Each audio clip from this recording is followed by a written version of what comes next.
Buenos días. Hoy para tratar el tema del Tribunal Internacional en la Guerra tenemos con nosotros al profesor Javier Andrés González Vega. Personalmente he tenido el gusto de ser su alumno y ha sido un placer asistir a sus clases, donde he podido comprobar lo buen docente que es. Como tal, posee numerosos artículos como la protección internacional de las minorías en Europa, haciendo especial referencia a la situación de la antigua Yugoslavia, o acción exterior, derechos humanos y desarrollo, observaciones en torno a recientes actuaciones de la Unión Europea,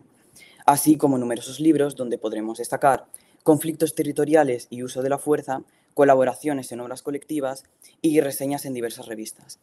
Por si esta amplia trayectoria pareciera poca, Javier también es catedrático de Derecho Internacional Público en la Universidad de Oviedo y fue consejero de Educación y Deportes en la representación permanente de España ante la Unión Europea. Ha participado en múltiples audiencias organizadas por el Parlamento Europeo y es miembro de muchas asociaciones como esta, donde se demuestra de esta forma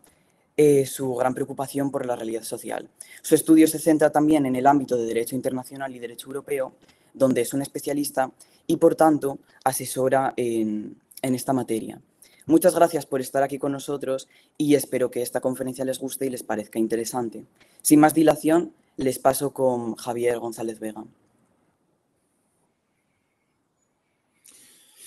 Gracias, Pablo, por la presentación. Gracias a todos los espectadores y a los futuros participantes en el Congreso. Bien, como se ha dicho, bueno, tengo efectivamente una especialización en el ámbito del derecho internacional y eso explica, por tanto, que mi exposición vaya a incidir, obviamente, en las cuestiones jurídico-internacionales que suscita el tema de Ucrania en general, puesto que voy a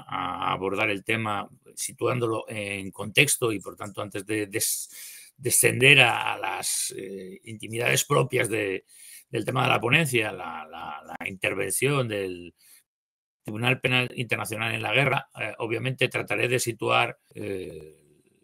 la cuestión ucraniana en el marco de los acontecimientos internacionales y de la, digamos, situación general del mundo. Desde esa perspectiva, lo primero que conviene destacar es que, como se ha señalado por parte de un prestigioso autor, el profesor Antonio Remiro Brotons, catedrático ya jubilado Autónoma de Madrid, la crisis de Ucrania constituye lo que él denomina el epítome del desorden internacional, del actual desorden internacional. Esto es el paradigma, el ejemplo por antonomasia de la grave crisis que afronta el sistema jurídico internacional en los últimos años, ¿no? Conviene no olvidar que la crisis de Ucrania en realidad se remonta a los famosos acontecimientos del Maidán, que, como es sabido, propiciaron la caída del gobierno prorruso que entonces lideraba Ucrania y transformaron radicalmente la situación política en ese país y naturalmente afectaron también al frágil contexto de las relaciones entre la Federación Rusa y el mundo occidental. Ello explica por qué a partir de ese momento tienen lugar las famosas decisiones rusas de, por un lado, anexionarse Crimea y al mismo tiempo apoyar a los rebeldes del territorio oriental de Ucrania, el llamado Donbass, merced a un apoyo que claramente implicó una intervención directa de las fuerzas rusas en el territorio ucraniano, una situación que se ha mantenido latente hasta el ataque armado del 24 de febrero del año 2022 que inicia lo que es ya la propia invasión de Ucrania por parte de la Federación de Rusia. Hay que decir que los acontecimientos a partir concretamente de febrero del año 2022 obviamente nos sitúan en un nuevo marco, porque en esta ocasión asistimos a un acontecimiento absolutamente inesperado, como es una agresión directa. Hasta entonces las actuaciones rusas podían conformar lo que se denomina una agresión indirecta, esto es la intervención por otros medios, fundamentalmente a través del apoyo prestado a los rebeldes del Donbass. Pero a partir de este momento, digo, asistimos a una operación calificada por la propia Federación de Rusia como una operación militar especial, y en la que al menos se invocaba una serie de argumentos que, como tenemos la ocasión de advertir, resultaban en todo punto falaces y en realidad trataban de encubrir lo que era inequívocamente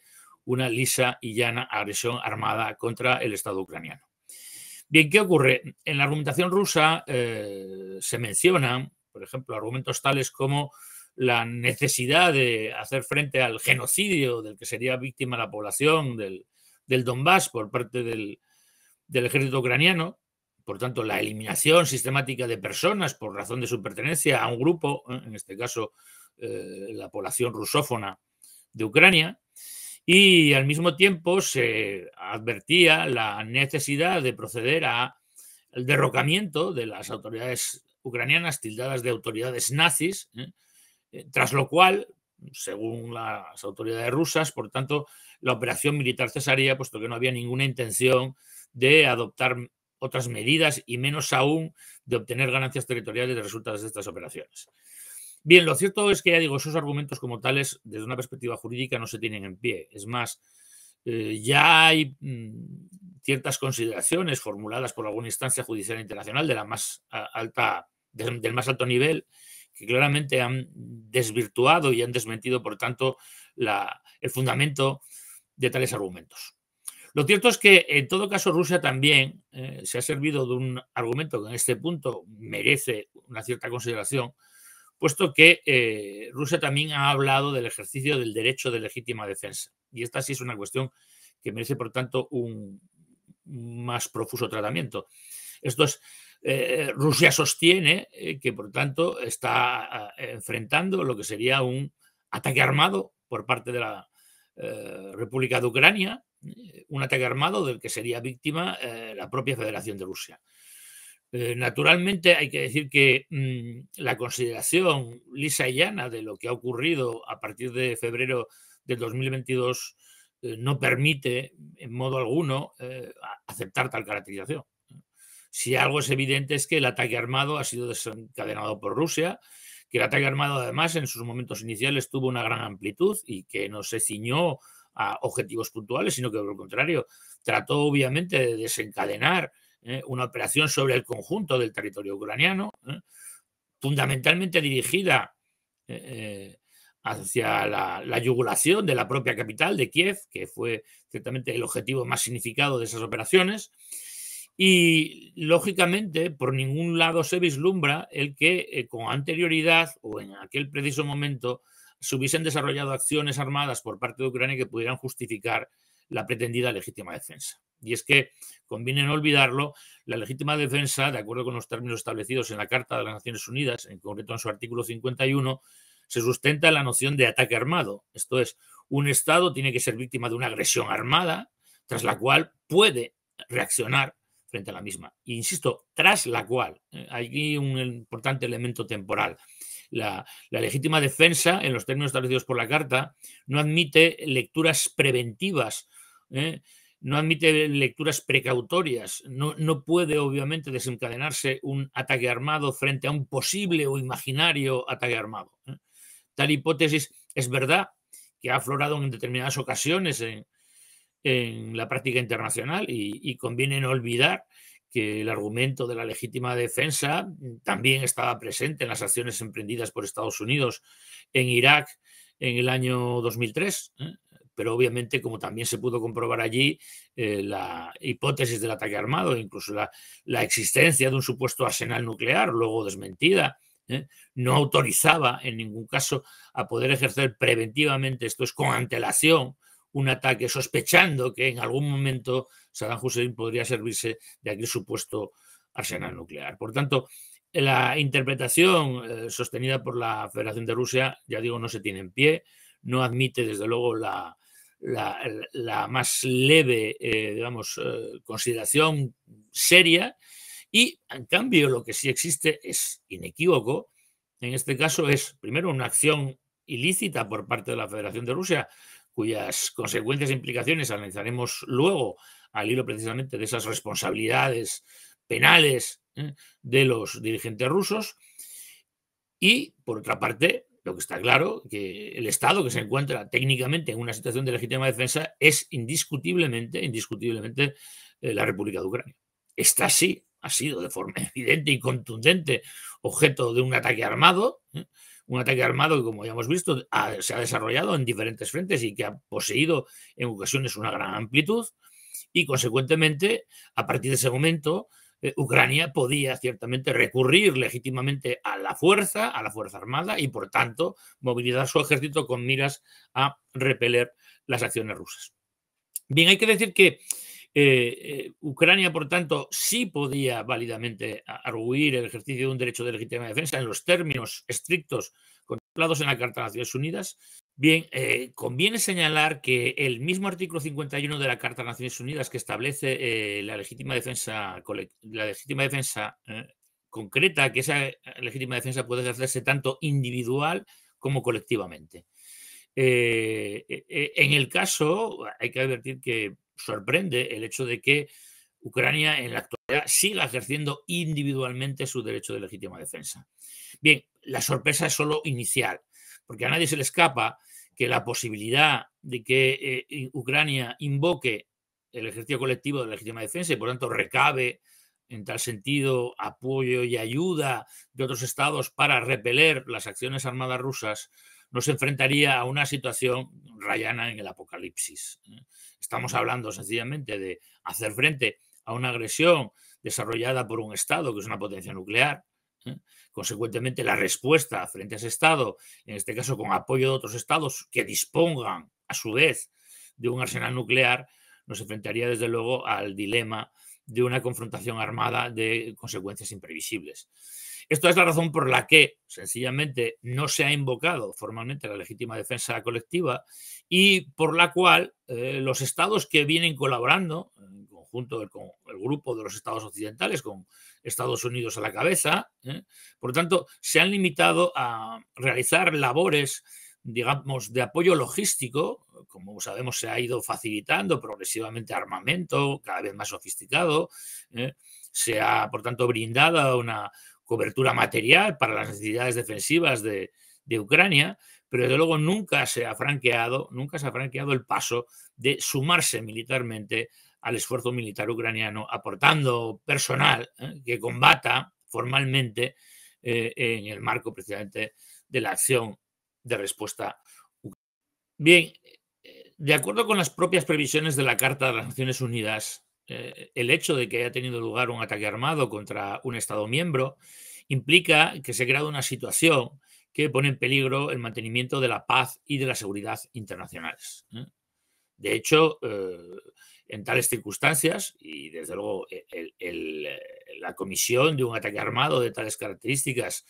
conlleva ni más ni menos que la realización de un acto de agresión, es una situación, por tanto, que apela, por tanto, a la intervención del Consejo de Seguridad de las Naciones Unidas. ¿Por qué? Porque este es el órgano que tiene la responsabilidad primordial para el mantenimiento de la paz y de la seguridad internacionales y para, posiblemente, hacer frente a estas situaciones que ponen en peligro la paz y la seguridad internacionales. Como no podía ser de otro modo, naturalmente, se solicitó la convocatoria urgente del Consejo de Seguridad con miras a examinar la situación planteada a raíz de la agresión rusa a Ucrania. Como también era previsible, la intervención del Consejo de Seguridad se saldó con un rotundo fracaso. La existencia de los llamados miembros permanentes, los 5 grandes, esto es Estados Unidos, Reino Unido, Gran Bretaña, la República Popular China y la Federación de Rusia, como estados que disponen de un derecho de veto sobre las propuestas que se analizan, hacía obviamente inviable el que el órgano de las Naciones Unidas pudiera abordar la situación. Lógicamente, hizo necesario el posponer. Conviene también destacar, puesto que constituye desde una perspectiva jurídica un elemento cuestionable, dado que no está previsto en la Carta de las Naciones Unidas, como es el recurso a la llamada resolución 377 Romanos 5 de la Asamblea General Unión Pro Paz. El mecanismo Unión Pro Paz lo que permite es que la Asamblea General de las Naciones Unidas, que tiene una responsabilidad, en este caso secundaria, en el ámbito del mantenimiento de la paz y la seguridad internacionales, pueda excepcionalmente examinar una situación en los casos en los que se ha producido un bloqueo en el seno del Consejo de Seguridad. Esta fue, ciertamente, técnicamente la situación planteada. El Consejo de Seguridad no podía abordar la cuestión y, ante el bloqueo del mismo, sencillamente determinados estados, concretamente Albania, promueve el que se reúna la Asamblea General para examinar el tema. Ello ha permitido desde entonces que en sucesivas reuniones extraordinarias de emergencia la Asamblea General de las Naciones Unidas haya ido examinando en sucesivos momentos el devenir de la situación en Ucrania. Y ello, por tanto, también ha posibilitado la adopción de diferentes medidas de muy variada naturaleza. Pensemos, por ejemplo, en, obviamente, las recomendaciones formuladas en el sentido de posibilitar un apoyo a Ucrania por parte de todos los estados, el no reconocimiento de la situación derivada de la agresión rusa, en particular la anexión de los territorios del Donbass, que como se sabe, tras un simulacro de referéndum, fueron incorporados a la Federación de Rusia, y al mismo tiempo también la adopción de las medidas simbólicas, pero en todo caso significativas, del repudio que a la comunidad internacional merecía la acción rusa. En concreto, por ejemplo, la suspensión de la participación de Rusia en las Naciones Unidas es una de ellas. Bien, lo cierto es que el mecanismo de la Unión Pro Paz, la, por tanto, intervención por esta vía de emergencia de la Asamblea General, sin embargo, no tiene las mismas consecuencias que depararía una intervención del Consejo de Seguridad. ¿Por qué? Porque la Asamblea General meramente se limita a formular recomendaciones, y eso es lo que ha venido haciendo hasta ahora. Por tanto, sugerencias para el comportamiento de los estados en relación con la crisis, pero desde luego no auténticas obligaciones jurídicas. Eso implica también, por tanto, que no ya se hayan podido acordar las oportunas sanciones en contra de las actuaciones rusas. Y en ese sentido me permito destacar que las llamadas sanciones que han sido impuestas por los Estados Unidos de América, por Canadá, por Australia, por los Estados miembros de la Unión Europea y por el conjunto de los Estados europeos, son desde esa perspectiva medidas de reacción a la actuación rusa, pero no constituyen auténticas sanciones porque no emanan de la Organización Internacional y concretamente del Consejo de Seguridad, que es la organización con competencia para ello. Si se hubiesen adoptado esas sanciones por parte del Consejo de Seguridad, si se hubiesen podido, por tanto, establecer mecanismos de cumplimiento obligatorio para todos los estados en relación con la respuesta a la actuación rusa. Esto, por tanto, explica por qué muchos estados, y conviene advertirlo, muchos estados no participan en la actualidad de las medidas que han sido acordadas por los estados occidentales. Se critica en muchas ocasiones la tibieza, por ejemplo, de muchos estados iberoamericanos, de la inmensa mayoría de los estados africanos, de muchos estados de Asia. Pues bien, esa tibieza deriva del hecho de que no hay al día de hoy auténticas obligaciones jurídicas que impongan a estos estados reaccionar frente a la conducta rusa. Insisto, porque estas supuestas sanciones no son sino medidas unilaterales acordadas por determinados estados que en este caso no violan obviamente el derecho internacional, pero desde luego no gozan del apoyo y de la autoritas que supondría el proceder del Consejo de Seguridad, que es el único órgano investido con tales competencias. Bien, otra cuestión que queda clara de todo lo anterior es que claramente Rusia ha cometido, como he dicho, un acto de agresión y consecuentemente la comisión de ese acto de agresión entraña una responsabilidad especialmente agravada. Cuando un Estado no cumple las obligaciones internacionales, un Estado incurre en responsabilidad internacional. Cuando un Estado infringe determinadas obligaciones de excepcional relevancia, las llamadas obligaciones erga omnes, establecidas por normas imperativas, por tanto, de obligado cumplimiento para todo Estado, en ese caso el Estado infractor traspasa un umbral que permite, por tanto, la adopción de medidas de excepcional gravedad. Unas serían, desde luego, las sanciones antes mencionadas y que, como hemos visto, no han podido producirse por efecto del bloqueo del Consejo de Seguridad. Otras tienen que ver sencillamente con la responsabilidad penal que compete a las autoridades del Estado que ha cometido esos hechos de excepcional gravedad. Y esto nos lleva, por tanto, a la cuestión de la intervención de la jurisdicción penal y particularmente de la jurisdicción penal internacional para el enjuiciamiento de tales conductas. El tema se concreta fundamentalmente en la posible intervención de la Corte Penal Internacional, que es el órgano jurisdiccional creado a los efectos de examinar y castigar, en su caso, esas conductas de excepcional gravedad, concretadas fundamentalmente en lo que se conoce como los crímenes atroces, esto es, los actos de genocidio, los crímenes de guerra, los crímenes de lesa humanidad, los crímenes contra la paz y la propia agresión. Pues bien, con tal objeto se ha establecido un tratado internacional, el Estatuto de Roma de la Corte Penal Internacional, adoptado en la capital italiana en 1998 y en vigor desde el año 2002, en virtud del cual los estados reconocen la competencia de este tribunal internacional para poder enjuiciar esas conductas que suponen, por lo tanto, graves violaciones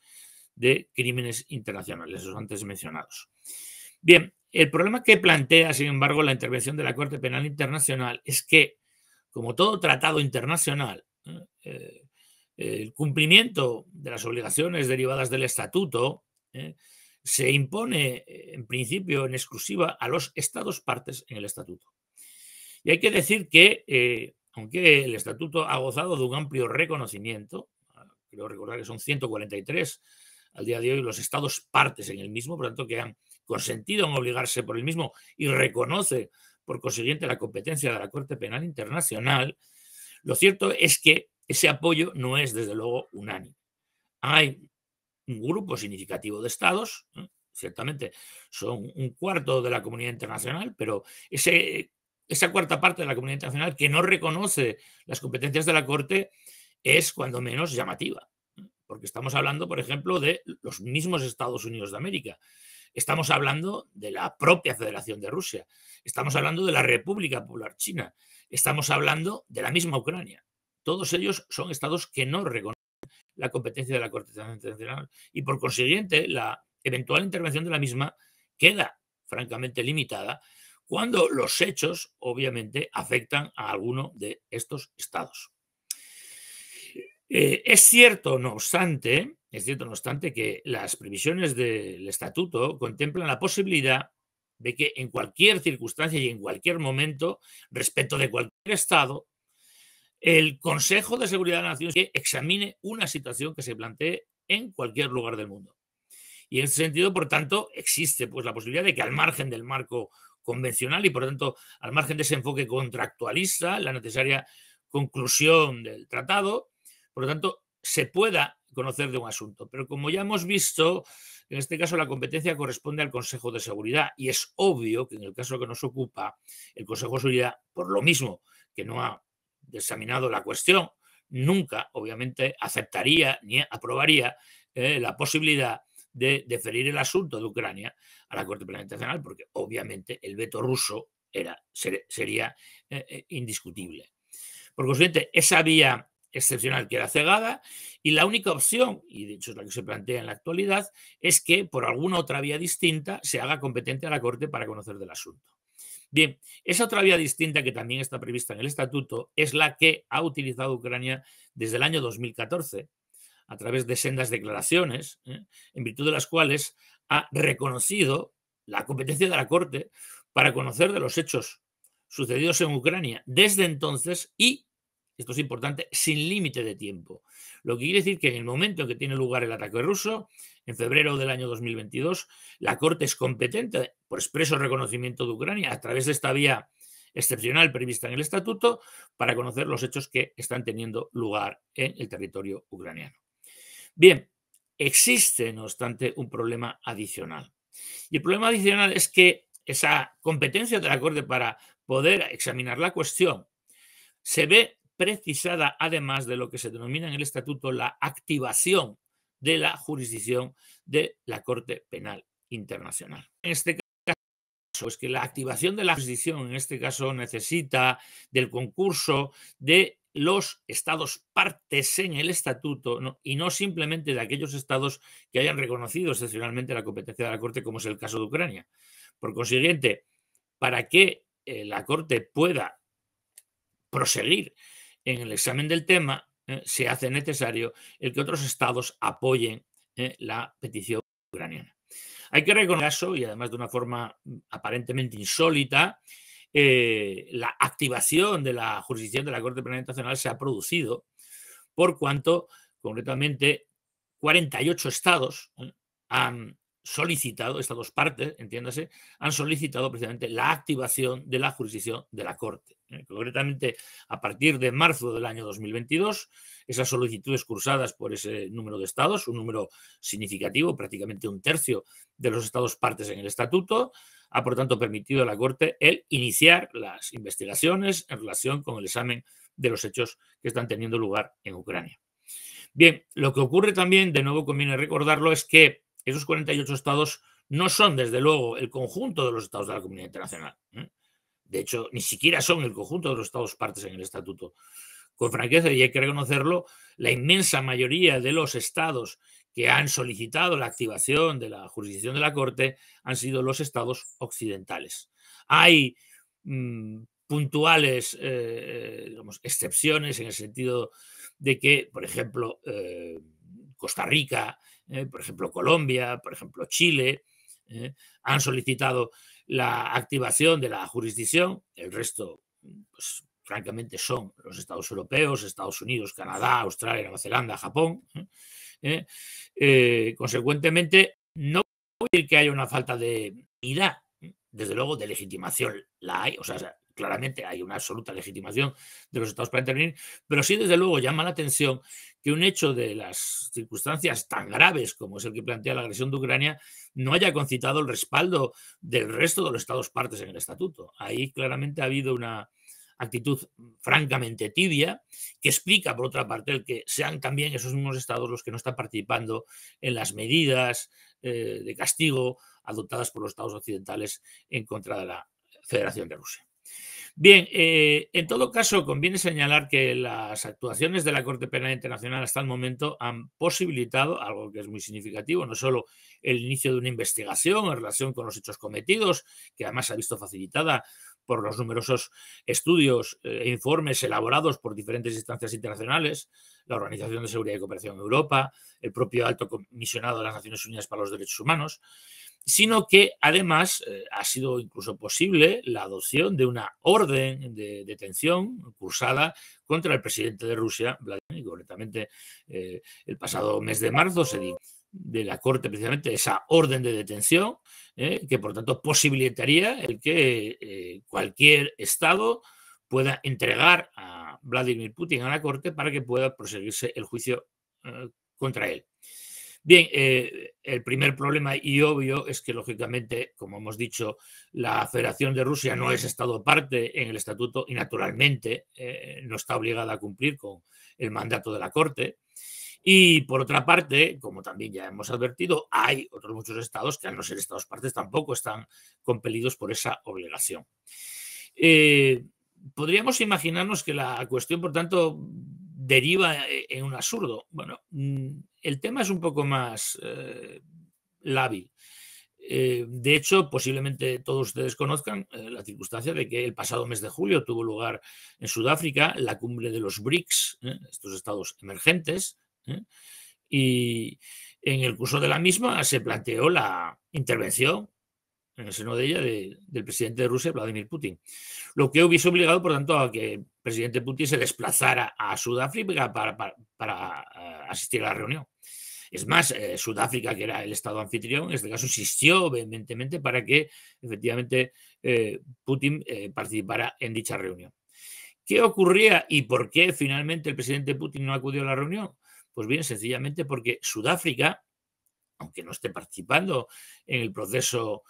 ante la Corte Penal Internacional, es Estado parte en el estatuto. Y, consecuentemente, la posibilidad de que Putin se desplazara a Sudáfrica para asistir a la reunión obligaría a Sudáfrica a tener que atender la orden de detención cursada contra Putin y, por tanto, proceder a la detención y, en su caso, a la entrega de Putin a la Corte Penal Internacional. Por lo tanto, hay una consecuencia ya clara derivada de la orden de detención cursada, y es que la libertad deambulatoria de Vladimir Putin se ve constreñida por la circunstancia de que no puede, obviamente, viajar a ninguno de los 143 estados partes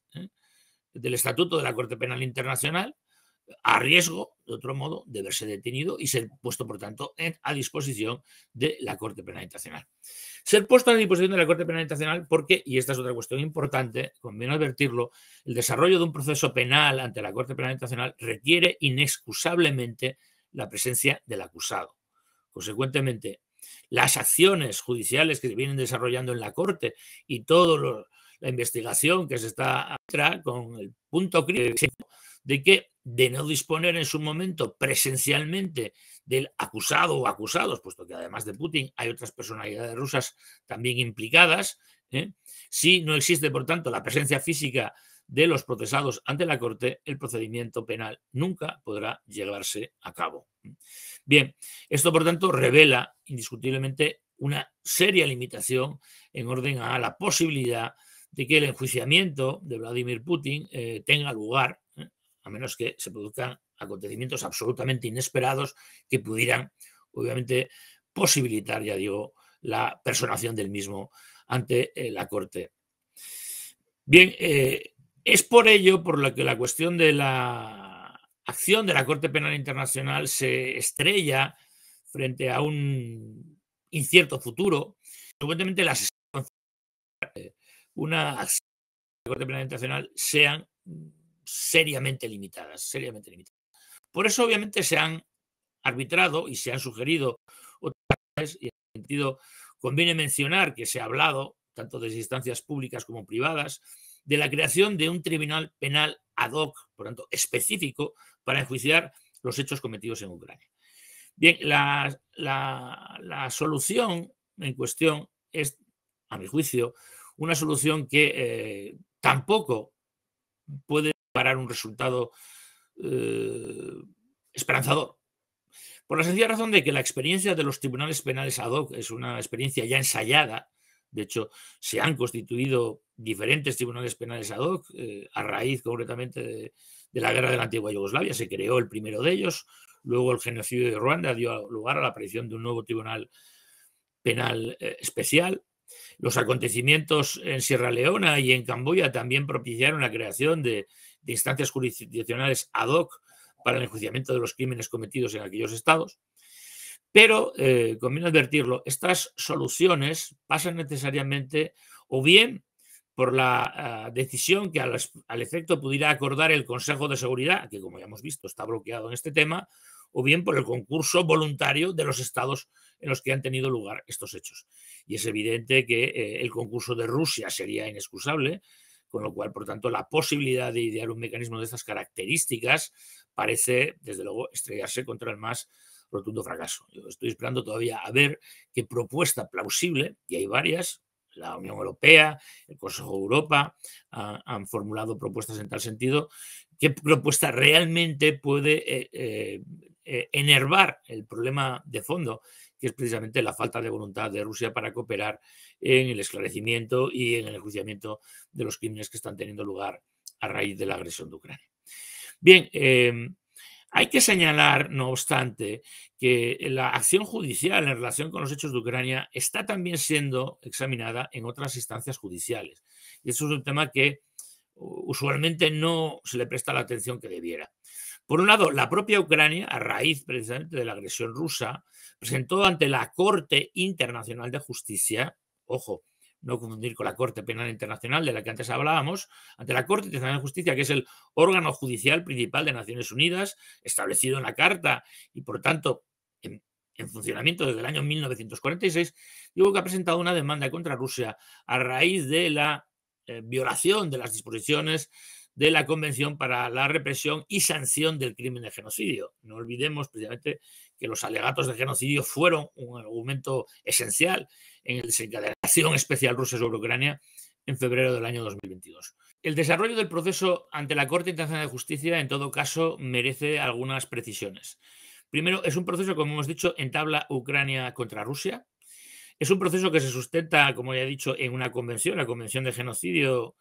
que prevé efectivamente la competencia de la Corte para examinar la cuestión, pero tiene por eso mismo una, digamos, vocación limitada.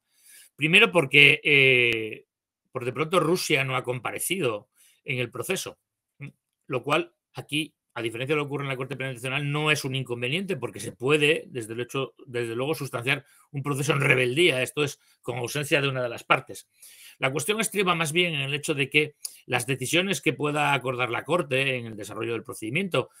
que ha, digamos, suscitado una gran expectación, de hecho están participando en él numerosos estados, incluido España, que ha formulado también una declaración en tal sentido para poder participar en el asunto. Digo que estriba en el hecho de que lo más a lo que podría dar lugar el desarrollo del procedimiento ante la Corte Internacional de Justicia es a una condena de Rusia pero genéricamente de Rusia, del Estado ruso, por la violación de las obligaciones que se derivan de la Convención para la Represión y Sanción del Crimen de Genocidio, que claramente está vulnerando Rusia con un comportamiento que nada se ajusta y se acomoda a las previsiones ahí establecidas. No se puede usar la fuerza sencillamente para combatir un genocidio. De hecho, esta advertencia la ha hecho incluso la propia Corte en las medidas provisionales que ha acordado, señalando, por tanto, la dificultad de poder aceptar la legitimidad de las acciones emprendidas por Rusia. Bien, lo que digo es que, sin embargo, el procedimiento de concluir y de concluir eventualmente con una condena a Rusia se traduciría en una condena del Estado ruso, pero desde luego no una condena penal de los responsables de las autoridades rusas, autoras, por tanto, de la violación de dicha convención. Por tanto, una, digamos, acción judicial limitada en cuanto a sus consecuencias y, en todo caso, de incierto futuro en cuanto a su devenir. Bien, no se agotan con ello, y no quiero, por tanto, tampoco más cansar al auditorio, no se agotan con ello las posibilidades de intervención de otras instancias jurídicas para examinar la situación planteada en Ucrania. Por de pronto, el Tribunal Europeo de Derechos Humanos, que es un órgano, en este caso del Consejo de Europa, y que tiene una competencia, como su nombre indica, vinculada a las violaciones de los derechos humanos, está también conociendo de diferentes demandas a propósito de las actuaciones rusas, dado que, aunque Rusia ha sido expulsada del Consejo de Europa y consecuentemente también ha dejado de ser parte del Convenio Europeo, las medidas y las decisiones que pudiera acordar el Tribunal Europeo de Derechos Humanos serían válidas, al menos respecto a los hechos que se han producido hasta septiembre de 2022, en que se ha hecho efectiva la no participación de Rusia en el sistema del Convenio Europeo. Por tanto, hay posibilidades de que en este caso, en supuestos concretos, por tanto, se condene de nuevo al Estado ruso, que no a las autoridades, condenas que en todo caso no son de carácter penal, en relación con posibles violaciones cometidas con ocasión de los actos realizados en Ucrania. Por otra parte, conviene no olvidarlo, los tribunales ucranianos y también los tribunales rusos están conociendo ya de los hechos que están teniendo lugar en el territorio ucraniano. Ucrania ha anunciado y de hecho ha publicitado los procesos que viene desarrollando, algunos con excepcional severidad, contra criminales de guerra rusos detenidos por las tropas ucranianas, que han sido puestos a disposición de la justicia ucraniana y que por tanto están siendo juzgados allí. Bien, por su parte, las autoridades rusas a su vez también han pretendido ejercer sus competencias para enjuiciar los actos cometidos en este caso por el ejército ucraniano y eventualmente por voluntarios de otros estados que colaboran con el ejército ucraniano, detenidos por las autoridades rusas y, por tanto, responsables de supuestos crímenes de guerra cometidos por ellos. Por lo tanto, está habiendo también pues, actuaciones judiciales, solo que en este caso interesan al más bajo nivel, por tanto, a las tropas y no, desde luego, a los responsables intelectuales de la agresión rusa. Actuaciones judiciales que en todo caso tienen obviamente, como vemos, un carácter y una proyección limitadas. Por último, la actuación de otras instancias judiciales es factible a través del conocido como principio de jurisdicción o justicia universal. Esto es, cualquier Estado puede, a través de sus tribunales, enjuiciar los hechos de excepcional gravedad que constituyen crímenes internacionales, que constituyen violaciones de normas imperativas de derecho nacional, como es el caso que plantean las acciones rusas, y por tanto pretender erigirse en juez, en este caso en representación del conjunto de la comunidad internacional, para precisamente deducir la responsabilidad de estos hechos. La intervención también aquí puede producirse por la vía penal y, por tanto, lo que estamos planteando es que cualquier tribunal de cualquier Estado, por ejemplo, España, puede, por tanto, adoptar medidas y, por tanto, iniciar un procedimiento penal contra las autoridades rusas por los hechos cometidos en Ucrania. En este sentido, me permito recordar que la Fiscalía General del Estado, en marzo del año 2022, cursó una instrucción precisamente al fiscal de la Audiencia Nacional para que, como órgano con competencia respecto de los hechos que tienen lugar fuera de nuestro país, iniciara una investigación con miras a examinar en qué medida las acciones rusas, los españoles residentes en Ucrania, que por tanto podrían ser víctimas de la agresión rusa y que podrían, por tanto, dar lugar a al inicio de un proceso ante nuestros tribunales, ante nuestra audiencia nacional, para darle responsabilidades e imponer una condena penal. Bien, por consiguiente, por todas estas vías se hace factible el deducir la responsabilidad penal y además advierto en este último caso, incluso a través de la vía de la justicia universal, incluso del propio presidente Putin, por parte de cualquier Estado que reconozca y que garantice en su sistema jurídico el respeto del principio de jurisdicción universal. Es evidente, y todos lo sabemos, que esta vía, con ser obviamente importante, tampoco constituye una panacea. Las consecuencias que en la práctica depara el ejercicio de una jurisdicción universal, y lo hemos visto en la práctica española al respecto, son limitadas. Se concretan, como advirtiéramos antes respecto a la Corte Penal Internacional, en la posibilidad de que se dicte obviamente una orden de detención, que en este caso podría dirigirse contra el propio presidente Putin, por los hechos cometidos, pero esa orden de detención naturalmente no sería ejecutada por las autoridades rusas y nos enfrentaría a una situación semejante. Esto es coartar la libertad deambulatoria del presidente Putin y por lo tanto impedir el que él mismo se encuentre en algún país con el que, por ejemplo, si seguimos con el caso español, nuestro Estado tenga acuerdos en materia de extradición para posibilitar su puesta a disposición de las autoridades españolas. En suma, desde esa perspectiva,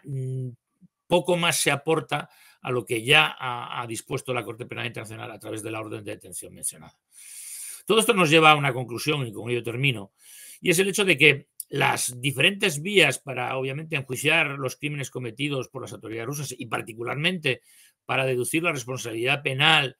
del presidente ruso y de las autoridades que con él han diseñado y participado en la agresión contra Ucrania, no constituyen una panacea. La solución, obviamente, al conflicto no vendrá de la articulación de estas herramientas jurídico-penales. Ciertamente la solución del conflicto va a venir o bien del desgaste de los propios contendientes o bien precisamente de una franca negociación que trate de encauzar las cuestiones hacia una vía de solución que desde luego al día de hoy se antoja extremadamente difícil. Muchas gracias.